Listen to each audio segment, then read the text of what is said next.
O, patiko košė? Patiko košė? Taip, labai. Aišku.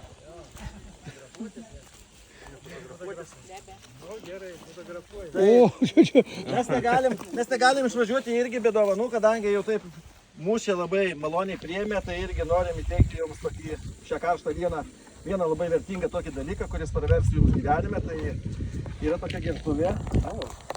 Praeitais metais mūsų bendruomenė organizavo labai šaunų renginį skirtą paminėti Lietuvos įstojimui į Europos Sąjungą ir NATO 20-mečiui.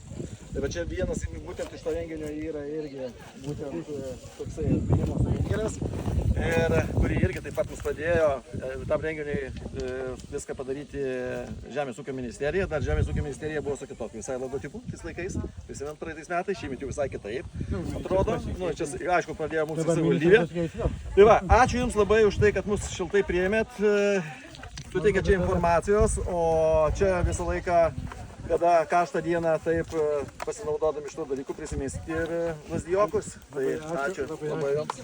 Jo, dėkui. Laukiam, kada atvykstant ir pas mus. gerai.